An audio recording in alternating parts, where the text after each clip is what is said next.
Alabama is wide open, like Bloods, Crips, GDs, pretty much everything. Okay.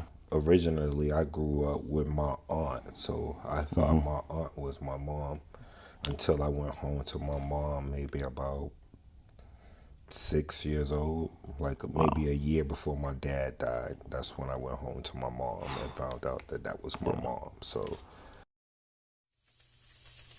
Bounce back, ain't got a moment. When they see you down, just know they love it all. Hey everybody, welcome to the Bounce Back Podcast. I'm your host, B. Luke. I got a special guest with me today. So why don't you tell the people your name, where you're from, and a little bit about yourself. my name's Steve. A lot of people know me as Bama. From Alabama, but I grew up in Roxbury, pretty much all around, but everybody know me from being from Alabama. I'm a case manager at Lowell House right now, so that's a change in atmosphere. So let's Get just started. talk a little bit about that. What did you think you would be doing as opposed to what you're doing now? I mean, my original plan for life was either basketball or be a cook somewhere, like have my own restaurant. Right. But I Life's don't know, funny. working with people seemed to work out better for me. Like I've been good at that. How did you get involved with working at the halfway house? I started off working with teenage girls at a residential girls program.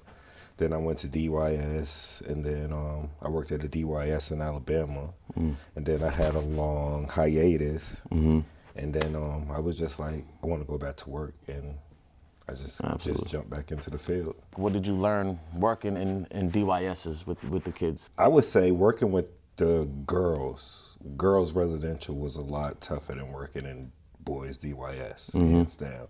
Just because with girls, they got more, you deal with more feelings and emotions and cat fights and nitpicking and emotions for the most part. But got boys, it was just, I mean, boys tend to listen to you if they want to look up to you, if they could see themselves being somebody like you. So that'll get a boy to pay attention more to you.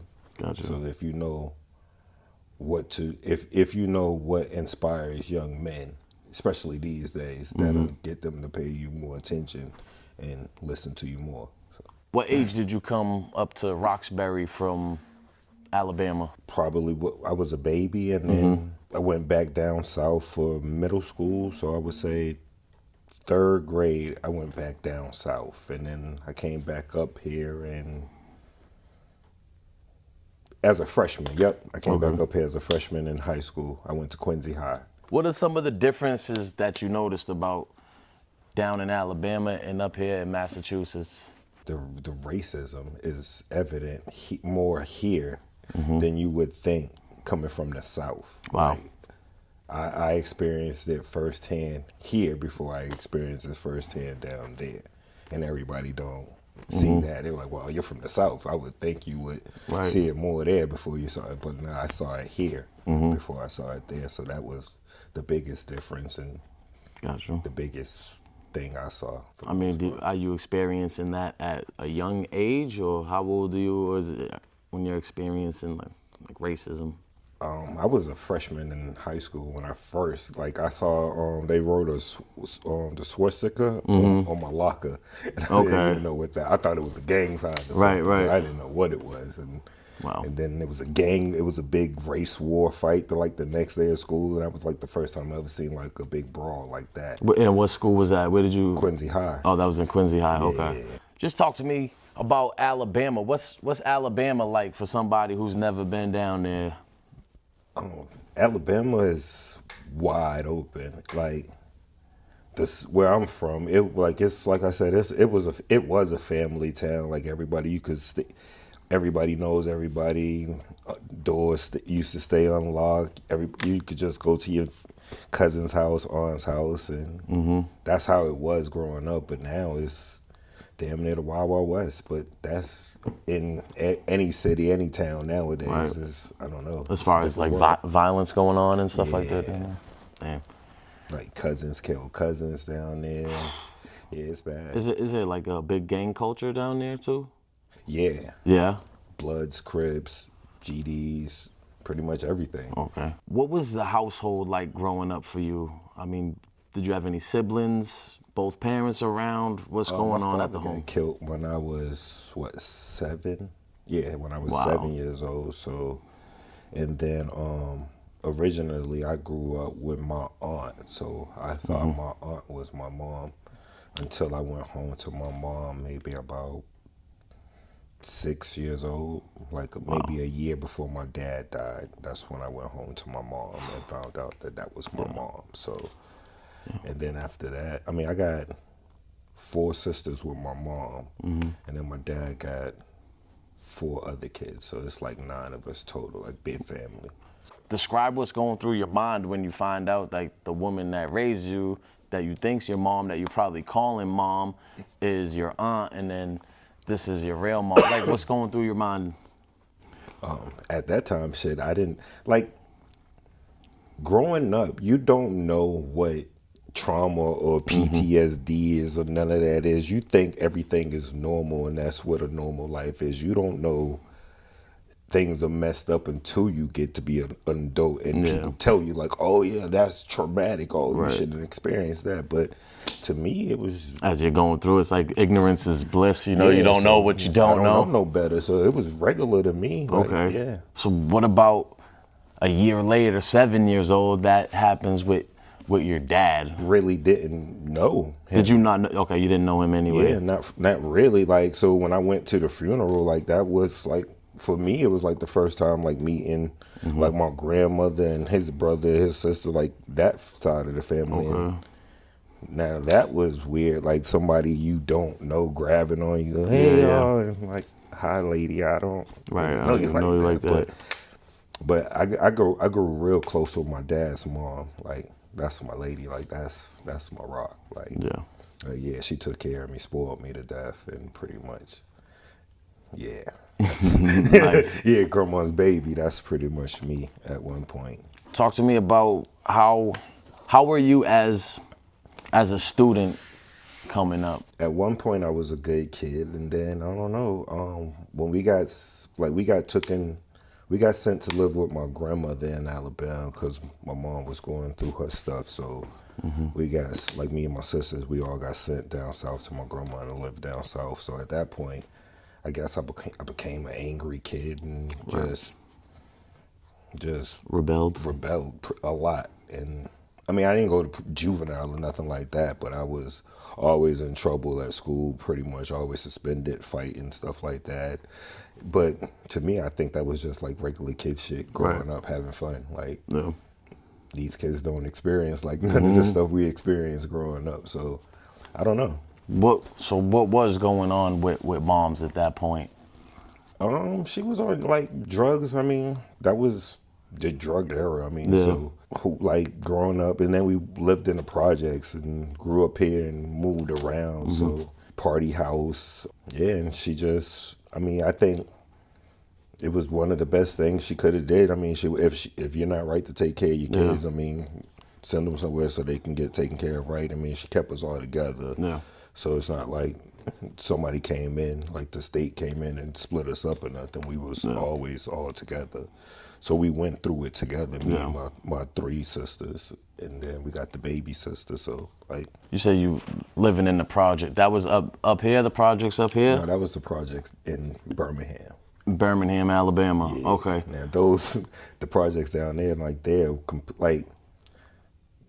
down south is way different than up here. It's because it's wide open. It's like just so much space. And then the culture down there is just have fun, pretty much. It's all, people are poor anyway, so you might as well just enjoy life, and that's pretty much. So living in the projects in Birmingham, Alabama, was it fair to say that you probably weren't the only kid to have like a parent that was messed up on drugs or doing what they're doing? Nah, I mean, I'm pretty much, like, that's what I'm saying. Like, it was pretty much the norm. Like, most of the kids in the neighborhood didn't have 2-parent families or something. Something was going on always. It's just the project. Yeah. We borrow each other's shoes, clothes. You get a new pair of shoes, that means I got a new pair of shoes. We sharing that, paying, like, stuff like that. Like, I think that was his project, like running extension cords so we can have, like, Everybody knows everybody. You know what I'm saying? Like, your first sex is in the project with the project girl that your homeboy hit.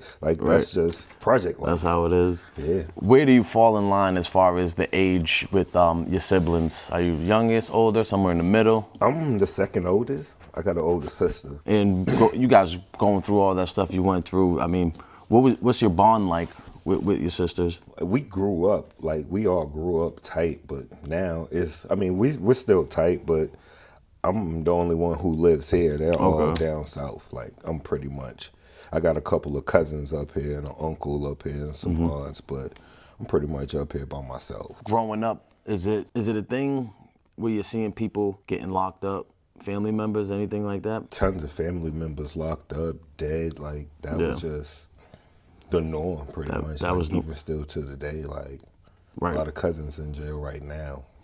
A lot of cousins, a lot of homeboys in jail. Damn. A lot of homeboys dead, like deadly. Yeah. So like, that's different. Like, wow. So how do you feel? Are you still in touch with these people that get locked up, or do they call you to get to talk to them every once in a while, or just? No, not really. And they're locked up down there? Yeah. Damn. Okay. Man. Like, I'm pretty much out of sight, out of mind, out of sight, pretty type of thing up here. Like, unless I reach out, I don't really get a lot of reach back type of shit. So I just stay to myself, take care of my kids. You said you went to high school in Quincy. What are you doing, like, after school? What kind of things are you into? Just strictly basketball? I mean, at that point, yeah, I was like basketball. Like, I thought I was just gonna go play basketball, like, somewhere overseas, NBA, something, college. Like, I played for RCC. So, and then, I don't know, just after that, like, my life pretty much was decent up until 35. Yeah. I guess. Yeah. That was just the turning point. And it was started as something as simple as a suspended license, pretty much. That was the whole derailing into the whole system. And that's weird that something as simple as a suspended license can derail your whole life. It's the catalyst. That's how it starts, and then something small, and then it can just throw it all shifted completely. Right. And that's pretty much what my life. You said you went to Roxbury Community College, played ball there. You graduate with a degree, or how does that go? Do you just stop going? Just because I never really finish anything. Like, I get into everything and I just don't finish. It's like, so I played the first year I played RCC. I just quit in the middle of the season. Yeah. And then after that, I just dropped out of school just in the middle of this year. Yeah. I just never finished anything. So when you dropped out, what kind of things were you getting into? Did you start working right away? Yeah, at that time I started working at the residential program for girls, and I was selling a little weed here and there. You gotta have a little hustle at some point, just to try to make it at that point. Like, it's expensive here. So. Right. So what got you into selling weed? Just kind of supply your own habit type of deal, or like that. I feel like that's usually how it starts, bro. That's how it started. Yeah, like, if I'm gonna smoke it, I might as well try to smoke it for free. So shit, let me sell this and still have something for free. So yeah. How old were you when you first started smoking weed? I was a late bloomer, so I probably started. I was like 18 or 19. Oh, okay. Yeah, I was a real late bloomer. I used to front and tell people I used to smoke. Yeah. What do you think it was that kind of got you into that? Was it just not peer pressure, but friends doing it? Did you just want to see what it was about? I mean, I don't know. Going through some things maybe, and just. I guess I was just in my rebellious, I could do what I want stage. Yeah. Like, I think I was 18 and I just felt like, shit, I'm an adult. Can't nobody tell me what to do. I could do whatever I want. Right. So. And that's what it was. And then I just started smoking, and I was just like, yeah, I like it. I'm just going to smoke every day. Right, why not, right? And that's just, like, not for, like, Alabama, like, that was just our culture. Like, we would skip school just to get fucked up all day, like, just drink and smoke all day. And what kind of things, what are you drinking? Oh, at that time, we drinking bumps, Seagrams. Yeah. We're getting gallons of it. First thing, like 7 o'clock in the morning, we're just drinking gin. Damn. Just partying pretty much is all. Do you ever have any like bad experiences with the drinking? Oh, I'm a bad drunk. Like that's. I heard that, bro. Like that's one of the main reasons why I start drinking. Like I get wild and I get violent. So Yeah. like, Why do you think that is? If you're gonna look at that with like an analytical mind, is it the stuff from maybe the childhood? I would say a lot of my issues come from trauma and past childhood shit, mommy issues, dad not having daddy, like all that shit plays into the person you are if you don't really pay it no attention. But you gotta pay that shit attention, or that shit'll lead you down awful roads. Absolutely. If you let it. So yeah. Yeah, and when, like you said, when you're young, you think it's just normal. This is all it's ever been. It is what it is. At what point do you realize, and then you kind of look back and be like, you know what, that shit wasn't normal. Maybe that was a little messed up how I grew up. Kids. Other kids telling you like. Now when you have your own kids. Oh, when you had your kids. Okay. Yeah, like when you have your own kids and you don't want that shit for them. That's the turning point. Yeah. For the most part. How old were you when you had your I was first 25 kid? when I had 25. my first. Okay. Yeah. So you say you never end up finishing that that college thing, right? Did you ever have any urge to go back? I mean, shit, I went back a couple of times. Oh, so you did go back? Okay. I went back a couple of times and still never finished. Okay. I even tried massage therapy classes. Never finished that. It's just like the school, not in the school environment, not for you. Is it just no? At that point, like I thrive at that point because that's something I just can't finish it. I don't know. It's just okay. I try, and that's what I do at my job. I preach a lot of this shit that I can't do myself. No matter what I do, I just can't do it myself. Hey, those who can't do, they say teach, right? So hopefully you can teach, Great teach them to coach. do it. Yeah, exactly. There you go.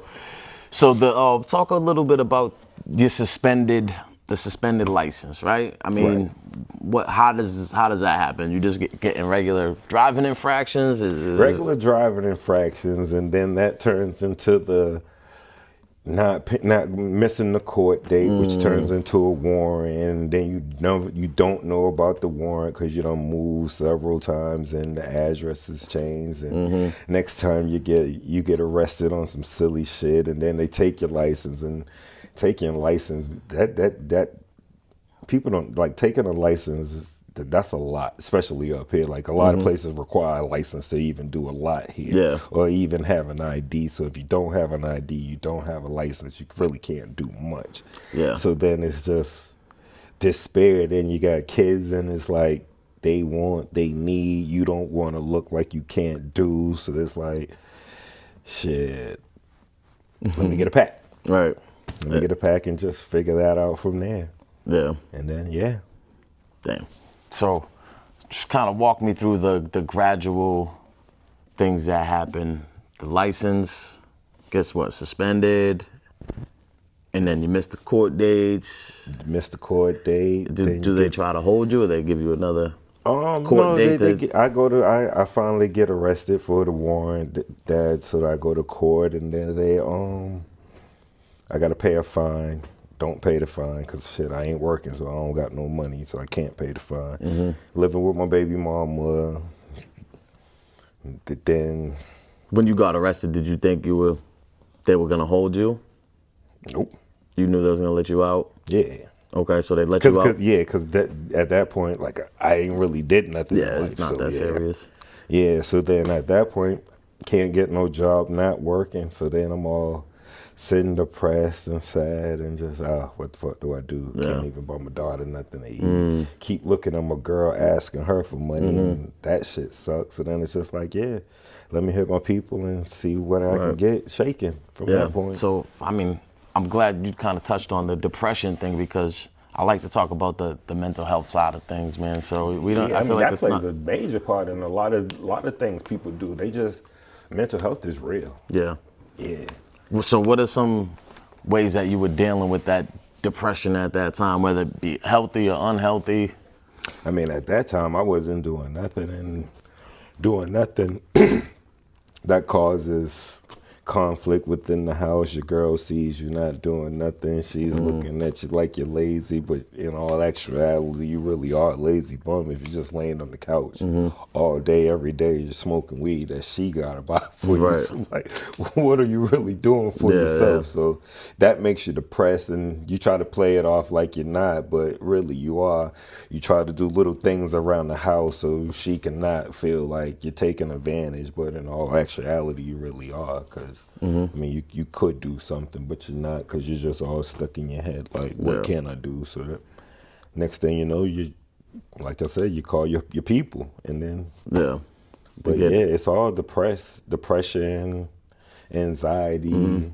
It's a range of things. Like, it's not just depression, and I with the mental health thing, they label they put one label on too many things, like depression, but no, it's like depression, anxiety, and all of that builds up into the depression. Like so, yeah, that's what I think. Dang. You ever seek any treatment as far as mental health? You ever try to do any meds or talk to a therapist or anything like that? Yeah, I did the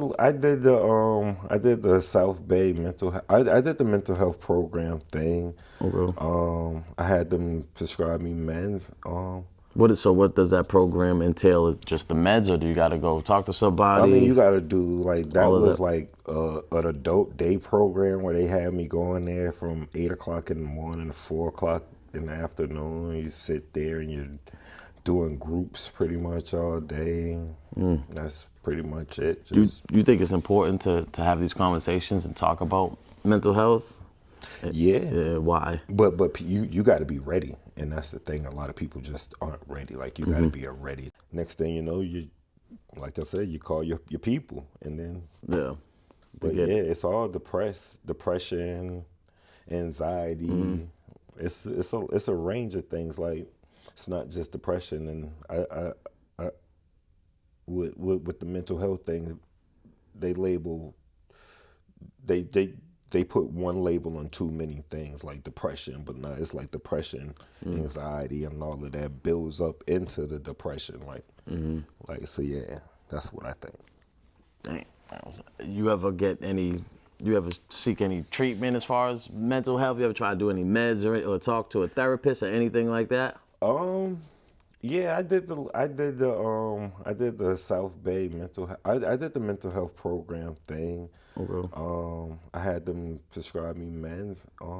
What does that program entail? Is just the meds, or do you got to go talk to somebody? I mean, you got to do like that was like an adult day program where they had me going there from 8 o'clock in the morning to 4 o'clock in the afternoon. You sit there and you're doing groups pretty much all day. That's pretty much it. Do you think it's important to have these conversations and talk about mental health? Yeah. Why? But you got to be ready, and that's the thing. A lot of people just aren't ready. Like, you got to be ready to accept a lot of the things you can't accept with the mental health to get better. But yeah. What do you think is some things that kind of can make people ready to accept that? It's all on them. I mean, everything is our choice. If we would stop just accepting things and just stop accepting people for what it is, and just like if people were forced to deal with themselves, I think they would address more of their issues more. But we got an excusable society, so we excuse a lot of stuff, and people don't have to deal with it. Right. How do you end up, what happens with that suspended license thing? You get arrested, you go to court. Do you end up getting put on probation or anything like that? Or at that point, like, that shit was so long ago, and so many things happened in between that time. Like, that was the small thing that just catalyzed the spiral down a dark path. So walk me through that spiral then. What happens? From there was Um, like I said, started hustling, like really started hustling, and it was not just weed. Like at that point, I would hustle whatever, Yeah. whatever was sellable, I would try to sell it. And then I went to Maine, came back, and from Maine, I was just a different person. And was in Malden and just felt like a cowboy and just was doing whatever I wanted. And then that's when I caught the distribution case in the school zone. So How does that happen? You got somebody telling on you? Do you sell to an undercover? That can happen many different ways. at that point, they said they was investigating me. Like, I don't know, I got a crappy deal with that one. I didn't have, like, I had a shitty lawyer, and they had me going to court for like a year and a half, and I was just like, man, just give me a deal. I'll just You had a court-appointed lawyer? Court-appointed lawyer, yeah. Okay. At that point, I was just tired of going to court every month for like a year and a half. Just go to court. Yep, Yeah, come. no, I know. And I was That's just what they like, do. yeah, man, just give me a deal. So they gave me they threw out the school zone because I was like, bro, everywhere in Massachusetts is a school zone. You can't do that. So that was the only good thing my lawyer did. Yeah, got that. And then because it was my first offense, they gave me the 2 years suspended, the mandatory 2 years suspended, and then 2 years probation. Or And whatever. what class was that? Class D? Was it the marijuana? Was it other stuff? Class B? What was the Shit, I distribution? don't even whatever cocaine is. So I like think class B, yeah. Class B, yeah. Okay. Yep. And then from there, like I said, I met a Spanish dude in jail, and he was like, "Yeah, I'll see you back." And I was like, "Fuck that, bro! I'm not coming back up in here." So do they like raid your house or they Yeah. catch you with a Yeah, that was crazy So that just talk day. about that day, yeah.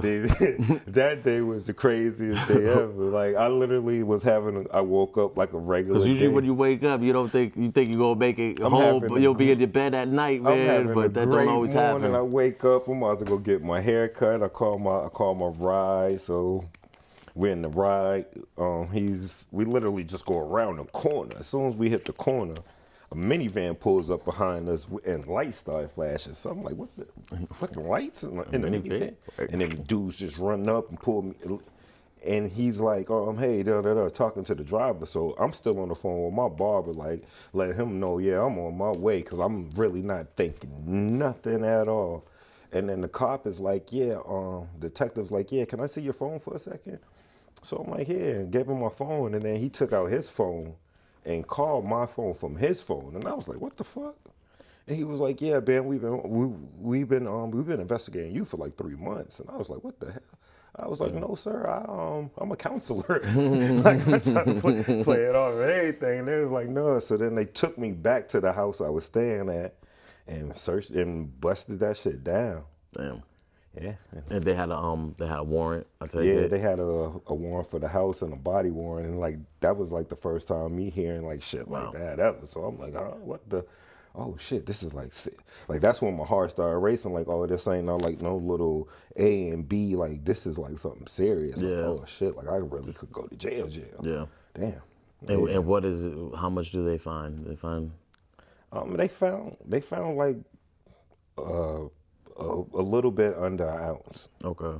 Yeah, so that was enough to grab me type of shit and try to charge me for some traffic, distribution shit or whatever. Yeah, Because they found baggies and scales, and then they had the surveillance of me and pictures and shit, and yeah, they had a lot. They didn't try to hit you with trafficking or anything like that? Originally they did, but then that's what I'm saying. The lawyer, the plea, that was the only good thing he ever did for me, and I was like, yeah, that was the deal they gave me. So just because it was my first offense. Mm-hmm. Yeah. So, what's your probation?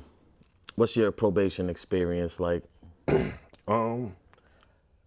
Shit, honestly, probation wasn't bad. Like I had a good probation officer. Like, me and her, like originally, like me and her, like when I first had to meet her, she had a good talk. She was like, I want you to understand, I'm not here to harm you. Like, we're genuinely here to help. And if you're really trying to help yourself and do right for yourself, like, we'll work with you and do right. And I was like, damn, all right, I'll give it a try. And like she was real good. Yeah, shout outs to her. What are the what were the stipulations? Did you have to take color code? Color code, I hated that shit. I failed every week. Like I just can't stop smoking. Like I'm gonna smoke weed. Like that's a given. Like, and so I failed that shit every week. And then that was like one of the main reasons why she just had to go ahead and violate me. Besides the arguing with the baby mom, Right. Like that leads into shit. Let's talk about that a little bit, because you would think that the threat of going to jail, right, and having to do time would be enough to be like, let me put this down. Why do you think it wasn't? Do you just love it that much? I mean, would you say that you were addicted? I mean, addicted to weed? I mean, absolutely. Like people don't people front like weed's not addicted, but yeah. Shit, I mean, yeah. if you will, obviously, if you're willing to kind of risk it in order to you know, Facts, you got to look at that. I gotta smoke before I do anything. Before I go to sleep, I gotta smoke. I can't sleep if I don't smoke. So yeah, I'm addicted to that. So yeah.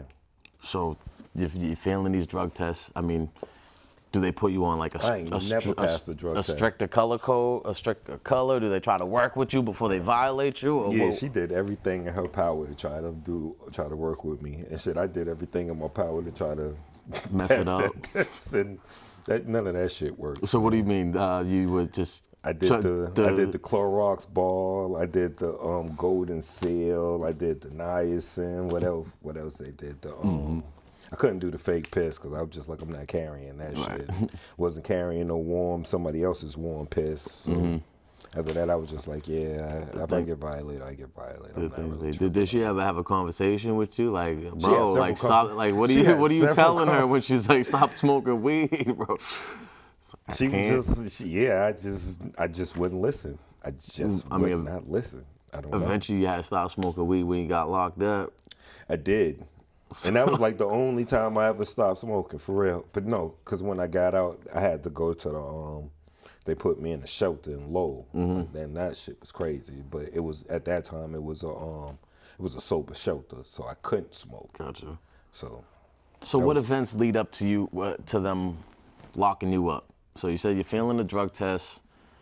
Do you go in one day and they hold you, or do they tell you to come in and you're like, F that, and then you're on the run? Just talk a little bit. I argue with my baby mama at her house, and she puts me out the house, and I won't leave because I don't got nowhere to go. Right.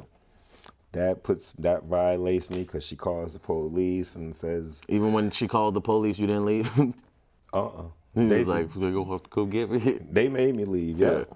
Okay, so they didn't arrest you there. Yeah, because I didn't even have time. They was on their way, like we was arguing in the house, and I think the neighbor called, and that's when they just came. I didn't even get time to leave. So it wasn't like she's like, I'm calling the cops on you type of deal. And then it was just so like, they showed up and they made you leave. Yeah, they took me with them. Oh, they took you with them to the police station. They violated me. Yep. Okay. They violated me. And then where do you go? Where do you go from there? This Malden. You went to Bill Ricker? I went to Bill Ricker, yep. So now this is you're what, 35 at this time? You're 35. A little older, right? You're a little 35. Never really, you never did time, never did the juvie thing. So what's that experience like being, Funny as hell. Like when I first, I remember on my first day I went in there because I'm thinking prison, like the shit that you see on TV. Right. So I legit went in there thinking I'm about to get tatted up. Like, yo, who do I see to get my tattoo? And they were like, yeah, but they don't do that shit here. You gotta go upstate for that shit. So I was like, oh, my bad. I don't know. But then after that, it was just it's damn near like high school. Yeah. High school without girls. Once you adjust. What was the adjustment period like, though? Because, I mean, the people part of it, but then they throw you in a cell, they lock it, you pretty much live in the bathroom with a stranger. I mean, that's an adjustment for someone, especially never been locked up. So it took me about 3-4 days to realize, oh, shit, I'm really going to be in here for a little bit. And then... But after that, like after the first 3 days, I kept looking at the door. As soon as I see the door, I hear somebody's name. I'm thinking it's going to be my name. Like, oh, shit. Nope, not me. Damn. But then after that third, fourth day, it's just like, oh yeah, shit, I'm not even in it. Let me get in the game of cards. Like, all right, Yeah. shit, who's cooking some soups tonight? That type of shit. I'm regular now. Right. Like, all right, let's get this work on. Let me start walking my laps and shit. So, are they you're just being held, right? You didn't get sentenced. No, I'm just being held on a Okay, little court violation date, the bullshit. court date, right?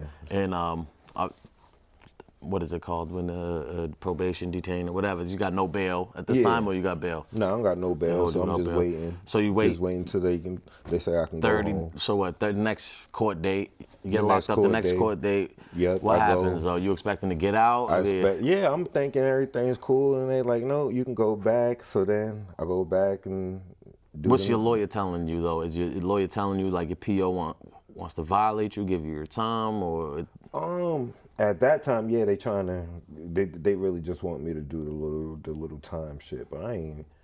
At that point, I'm in there, and like if I got to do it here, like shit, I'm already cool and sustained in here. I figured this shit out already. I don't got no canteen, but shit, I done figure out how to maneuver and get what I need in there. So shit, I'm alright. So, but I go back to my next court date. They're about to let me out, and I'm like, word. But then they're like, yeah, so. Your baby mama got a restraining order on you there. You can't go there.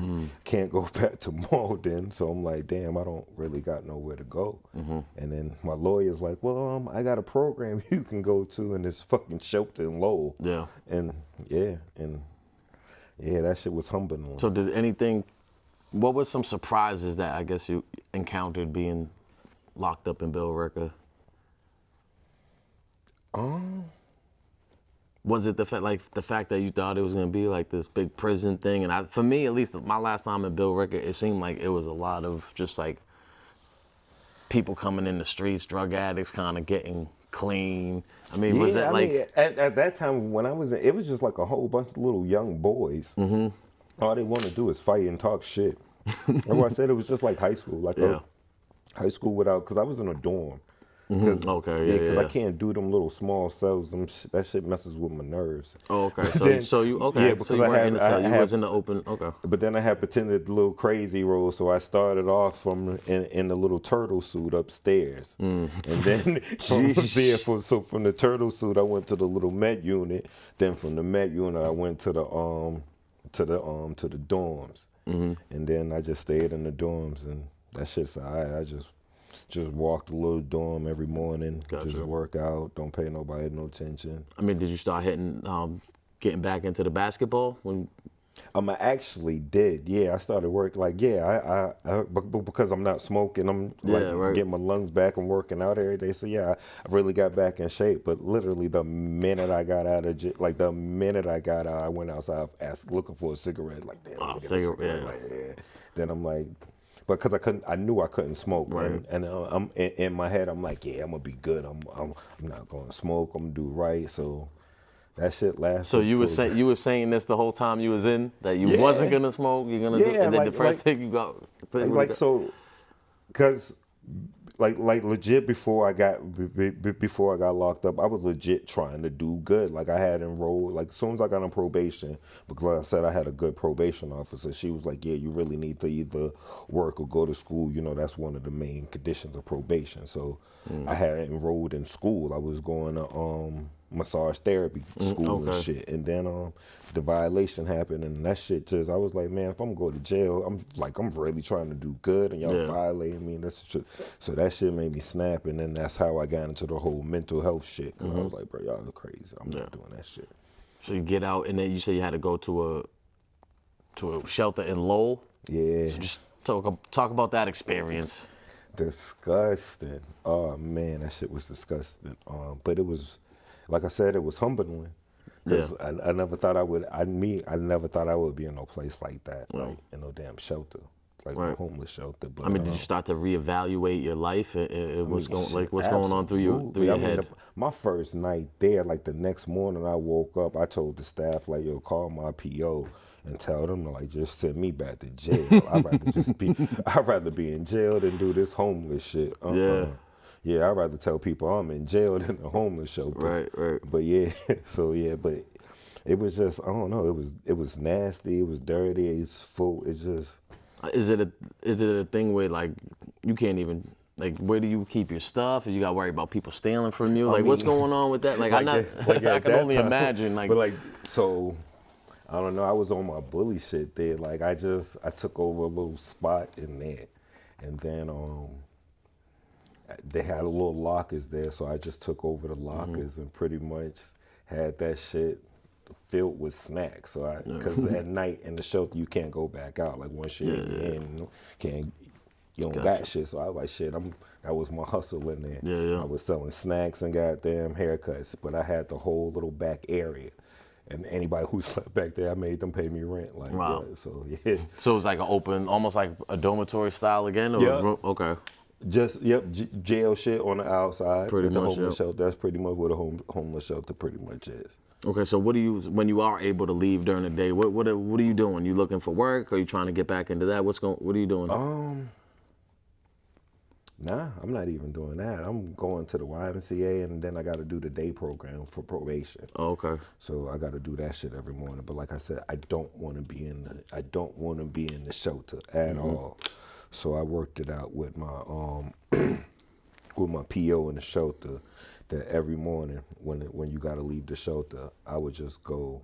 I wouldn't have to, I can leave all day and I wouldn't have to come back till it was time, like 9 o'clock. So just go to bed. So I didn't have to follow the regular shelter rules. Like I wasn't, like I was just sleeping there. I wasn't even taking a shower there. Yeah, I got like you. I had took all my clothes, personal belongings. I had that shit at the YMCA. Okay. So every morning I'm just at the YMCA showering, doing my thing. So that way, cause I don't want to, even though I'm homeless, I can't be homeless, and I can't look the part. So I'll do whatever I can to still keep up my facade. Like, yeah, that's not me, type of shit. So until I can get back right. Do you start developing some sort of plan to kind of get on your feet and get up out of there? Mm-hmm. What was that plan? Shit, I learned to sing the low, and once I learned low, I was like, oh, yeah, it's out here. Mm-hmm. And that's your first experience with Lowell, Massachusetts? Low, yeah. Okay. Yeah. So just talk about that. Were a few things you were surprised to learn in Lowell? I mean, what's going on out there? Lowell is not really diverse. Like, there's not a lot of, like, believe it or not, there's not a lot of black people out there in Lowell. Like, and that's the thing. Like, yeah, when I got a lot of time, I mean, there's a lot of Lowell dudes in Middlesex, but like you said, a lot of Spanish. Yeah, the Cambodians. Right. There's a lot of white guys too. So like Africans, but it's not like a lot couple of like black dudes I was locked up with. Yeah, mostly like you said. Yeah, so. And then so it was different. Like once again, it's different for me out there. Is that surprising being because Lowell's a big city in Massachusetts, especially? It's up there, top 5 bigger cities. Usually bigger cities would have a little bit more diversity. I would think so, but so it was a little bit surprising, but then the black dudes that, I mean, it's a hustler's town. Yeah. Like, so I fit right in when I got out there. Like once I figured it out, I was like, oh shit, yep. Okay. It just feed me right to the sharks again. Like, like y'all just, I felt like the system set me up for failure. Like if I'm telling you I want to do right, why would you put me in a place like Lowell and expect me to do, a person like me to do right? Like I'm not. So what happens? And you say you're not doing right, you end up violating again, or? Oh no, I never violated again. Okay. Nope. Never been back to jail at all. But I mean, So you I fall back completed into your the hustle. Okay. You completed the probation though? Yeah, I finessed that in record time. There you go. I did the mental health program, finished the mental health program, record time. They were like, oh, since you finished that, you might as well be off probation. Yeah. You're gonna keep smoking weed. And I made it to the point where I had one of the counselors there recommend that I smoke weed because it helps with my mental health. And I was like, right. So the judge was like, if that's the only thing keeping them on probation, let them off. And that was like a year and a half early, so I only did like 6 month probation. So what year was this? Just because I'm curious, because I know the legalization of marijuana, the decriminalization. This is 2017. Okay. Yeah. So it's only decriminalized at that point. I forget when exactly they started legal, or is it? No, I think No, it was legal yeah, it by was then, legal right? then, yeah. Yeah, because I remember. Yeah, because you can get your card and Yeah, all that I think shit, I and they had my was telling medical me card. Yeah, like but then it was like, 14, 15. Yeah, yeah, you're right. because then it Okay. was like, I was like, what's the point of getting my card if you can go if it's legal recreational now? Yeah. And they was like, judge was like, yeah, you're right. Okay, So, that's what I was and I was like, wondering cool. if that played a part into it, because it's Yeah. like you making the same mistake, doing the same thing. You know what I mean? It's Yeah. like, damn, bro. But I was like, no, I had like either way. I had a counselor recommended, like, yeah, like it helped. Like I Yeah, told him, like that's the absolutely. only thing that keeps me calm for the most part and keeps me relaxing at a good ease state because I don't like to get So in my just mind. compare like when did you stop drinking? Because you said you used to party and drink like that. When did you stop? I stopped drinking probably when I was like I stopped drinking good like when I was probably like 24, 25. That's Okay. when I like really realized like Why? yeah. Was there a particular incident that happened when you're like, you got to do the sorry tour? Like I've been there, bro. Trust me, I know, man. I would drink sometimes, and then that's like, damn, I gotta apologize to this one, that one, or acting a fool, you know, or did something happen? What's going on? I think it was like no bullshit. The last time I got super drunk, it was like I was going through it with my BM, and I went out. I went out after work, and I came home, and I was just standing over it while I'm drunk, just standing over on some evil, Right. murderous movie You got that type evil shit. eye, evil yeah, eye she look just wakes too up when to you somebody like just standing over, and I think I had a lighter in my hand. I was like, "Bitch, I'll set you on fire," or some shit, So because I know she crazy. don't like fire. And Right. yeah, I was just Acting on a some fool. wild drunk shit. Yeah. And I was just like, yeah, I know drinking brings the wild side of me. So if I'm drinking, like I'm looking to be fucked up on some real shit. So, Now, do you think the weed kind of tames that wild side? yeah, Yeah, hell yeah, absolutely. hell yeah. What about basketball, man? You get back into the playing ball or exercising on the street? I mean, you was going to the Y. Did you go to the gym? I mean, nah, you didn't care for none of that. Like being locked up, that's all I did was worked Yeah. out. So when I got out originally, that's why I was going to the Y. nice, Yeah, yeah. where I'm gonna stay working out, and then I don't even know. I think I got kicked out the shelter, and once I got kicked out the shelter, that's when I got off probation and shit. I finagled my way. Like I don't feel safe in there, and then I was like I completed the program, so that helped. All of that shit played a part of me getting off probation. And so after that, I think that's when I was just like, yep, I'm back out here and started back smoking weed and just back in the streets and not really giving a fuck no more.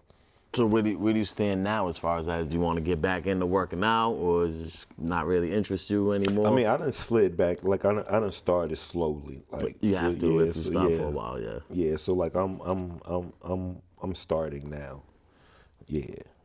So what is it about basketball that you always loved? That you always went back to it when you locked up? Like I come from a basketball, like a sports family, like Charles Barkley. That's my cousin. That's my first cousin. Charles second Barkley? cousin. Yeah. Okay, salute to Yeah. Chuck. Yeah. I never met the guy, but yeah, that's my cousin. Wow. Yeah. So, but my uncles, my cousins, like we all play basketball. Like so. Okay. That's just what I've you're always doing. did. Play basketball. Played AAU. So Nice. yeah. So how long after probation, or is it during probation, that you get the job you're at now? Or Years that's after. years later. Yeah, this is so I got off probation in what I said 2017, 2018. Were you like working that. at that point when you got off of probation? Nope. Okay. I was in Just the hustle, streets. just Yeah. still doing that thing? Yep, Okay. still doing And my then this thing. is the first job you've had since probation, or did you do? Yeah. Okay. Yeah, pretty much. Yeah, since then. Pretty much, yeah, this is the first job. I just So talk like I about said, what is it that you do? What are your responsibilities? like right now, I work with guys who are trying to get clean. So it's a halfway home. I work with them to get them PCPs, housing, financial support, get them rebuild the relationships with the families, work on relapse prevention programs. I mean, shit, a lot. Right. Do you feel like that's Hands-on, just counsel, like whatever, like pretty much whatever they need. Like if sometimes, most of the time, some people just need somebody to talk to, somebody who can understand, like really understand, and not that school shit. Like in this field, like I've always learned, people, you can work better with the people if they know you come from where they come from. Not that you got it from some educational book or some shit. Like if you've lived it or you've experienced it, you get way more respect. So why do you think that is? Because I mean, I don't know. For me, I don't want to. I can't listen to somebody who don't know, who ain't experienced. Like you have to have some experience to know what you telling me. Right. Because I can't listen to you if you don't know what I'm talking about. Like, so if I know you've been through it, Right. I'm more inclined to listen to what you got to say. Yeah, more relatable for sure. Is this something that you feel?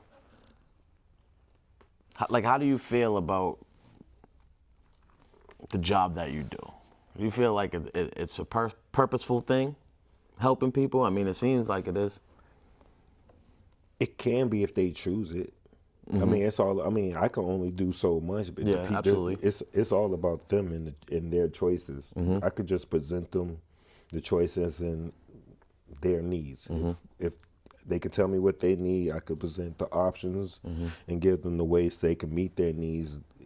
It's on them to walk those steps, and that's So pretty out much. of all the people that come through those doors, what's like the percentage of people who you think do what they're supposed to do and are successful? Do you see a lot of people fail in there?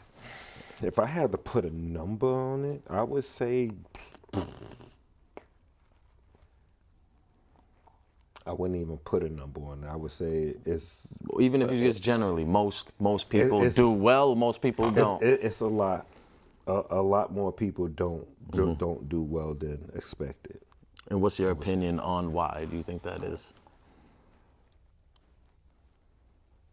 Mine. I mean, I legit think it's all about, like, if they stress addiction as a disease. It's a disease, but it's a mental disease, and they don't do shit for the mental part about it.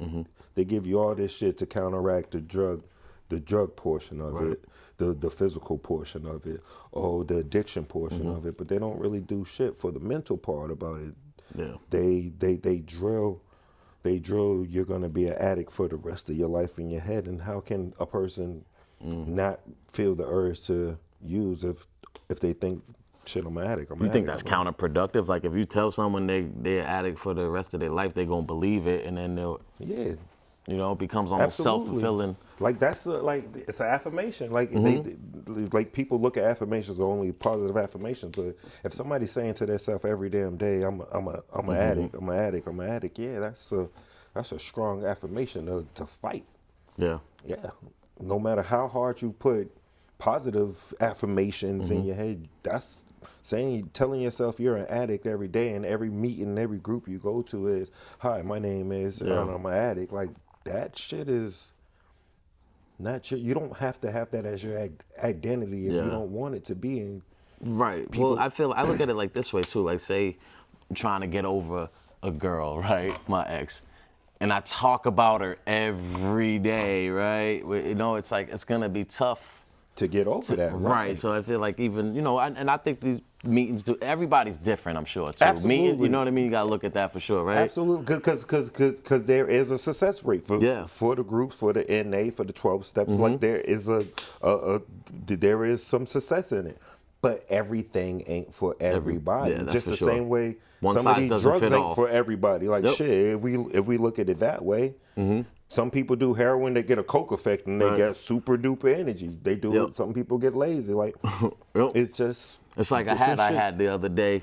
Someone got me a hat, and it was one size fits most, but my head was a little too big, so it didn't fit me. So that's probably the same thing with AA, NA. One size fits most, but you can't say it's gonna fit all. Yeah, no. Absolutely. And you talk about that mental health thing. What do you mean by that? Because usually there's is it the underlying issue that makes somebody turn to drugs? right? Is it that's undealt with? I mean, yes. There's all sorts of things you see, trauma. Honestly, honestly speaking, and if for my honest opinion, I would say it all boils down to choice. I mean, there's people who have far more worse childhoods than I did, and I didn't have an okay one, but I didn't do hard drugs or whatever. You know what I mean? And that was a choice I made. Yeah. And I can look back and say, oh yeah, there was plenty of reasons I could have used to be like, damn, that would have forced me to do drugs. But in all actuality, no, it didn't. Those are choices people make. And I'm pretty sure it doesn't start off that way. Like most time people start off doing this shit as they went to a party. It starts off as a high school thing and it just it transpires into something more and something bigger. But then they can use the excuse, oh well, you know, my childhood. But then I know a shit ton of people who don't have bad childhoods, been there, out there strung out, and it's like, you didn't have a bad childhood. Yeah. So what is your excuse? And then they make up a reason. So then it's like, oh, okay, now we play into the delusions and we make that okay as a society. And it's like, nah. In all actuality, it's a choice. People choose that shit. Period. It's always a choice. It's always a choice. Even you may not have the greatest choices, right? It boils but there's down always to a choice to make. You made that conscious choice. Yeah, you choose. You choose. You can't be like, oh, I have to do this because I'll get sick. Well, that's a choice. Yeah. You choose to not get sick, so you want to do that. And I think that's the big part where a lot of people don't take self-accountability. Maybe they want to blame the disease or blame their circumstances, but at the end of the day, like you said, there's still that choice to make. You choose to not get sick. I mean, you know what I mean? Yeah. So that's for sure. But you had mentioned how that Spanish guy had told you you'll be back, right? So like, I remember that. Why is that so profound to you? Just because he was like, because I asked him why, he was like, he was like, he legit said, because I see in an eye, he was like, yeah, you still got that, you ain't finished looking you, and I was like, huh? Like that really fucked me up. Yeah.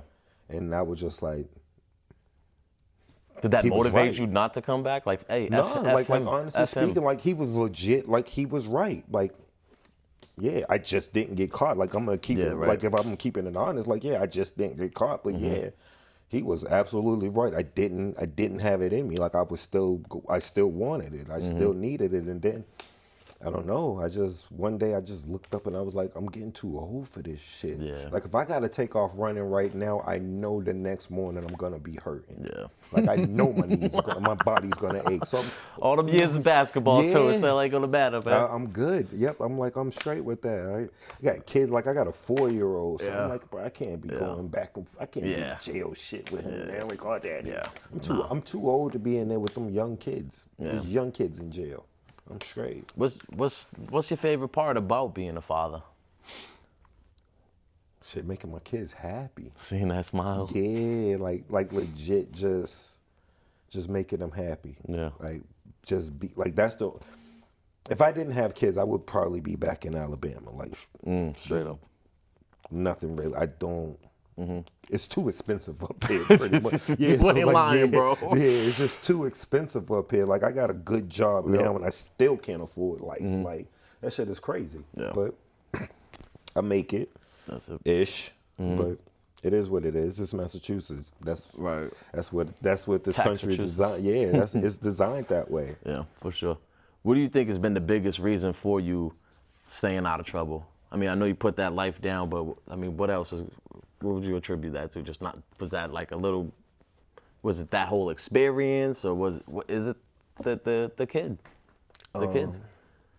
Honestly, I'm just getting too old. Too old. Like just too old. I don't want to be. That's a young man's sport. Doing time. That's what I always say. You know what I mean? It's a young man's sport, and hopefully the people don't want to be that person you read in the paper. Yeah, 86-year-old grandfather card with kilos. It's like that shit. No, I don't. Nah, I'm good. Yeah, I don't. I hear that. I remember being 19, 20 or whatever, and I remember bumping into dudes that were at that time probably in their 40s talk about, oh, I did time with your dad. And it was just something about that where it was like, a big respect to them dudes. Them dudes would always try to show me the right way and never really sent me on no crash dummy stuff or anything like that.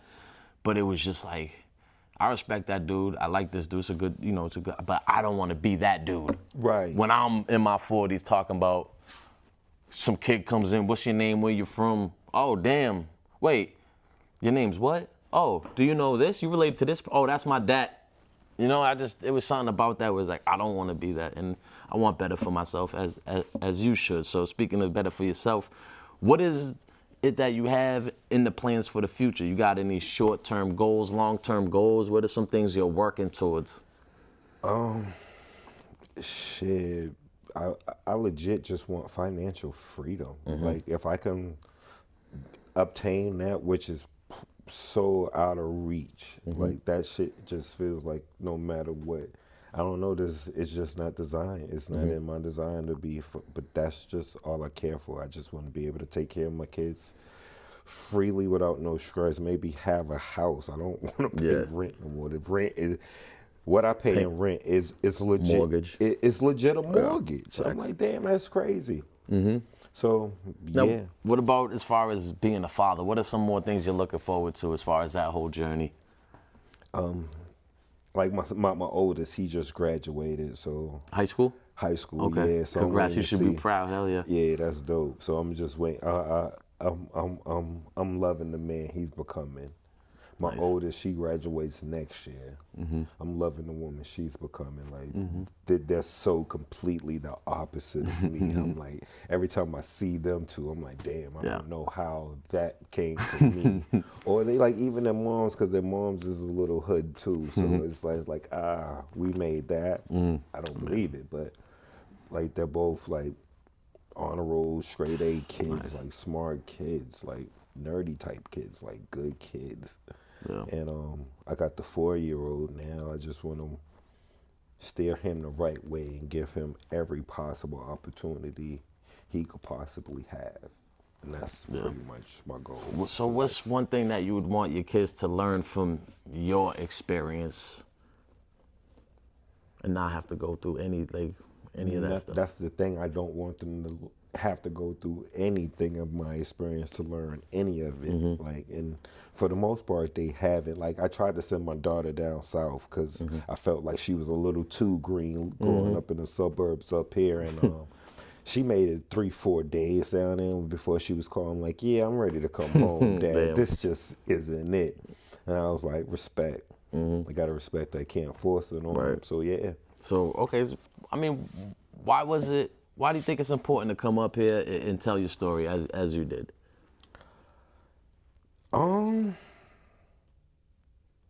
Shit, it's because it's a lot of me is out there that don't get the, like, I'm not different from a lot of people in America. Like a lot of young black men who grew up in America, dead father, mother on drugs. Like, it's a lot of us out there, and shit, nobody really hears us. Yeah. We don't really get to hear us. Like, you get to hear every other type of story in the world. Everybody just came out of jail. Yeah, I did 40 years. Or yeah, I was strung out on, or yeah, I was an ex-celebrity. Or I did this. But you don't really just hear the fucking average Joe's stories. Like, yeah, there's people who didn't go to, who haven't been in and out in jail in all life, who did half of the same shit y'all out here doing.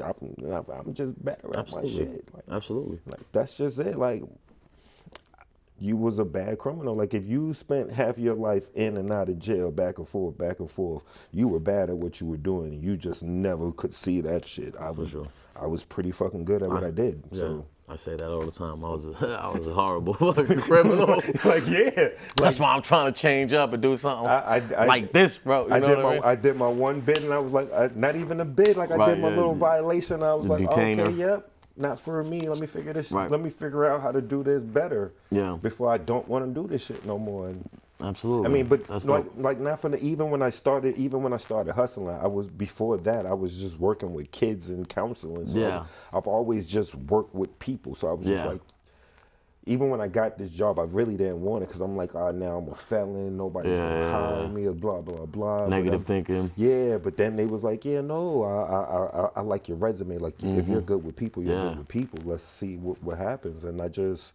same way I did like my other jobs, I just worked my way up, and I'm a case manager now. So I really get to work I really get to do more with the people and get them like I really get to see hands-on talk to probation officers. Yeah. Like I'm that person Yeah. talking to probation Yeah. officers and shit. Yeah, that's man. pretty Like, cool.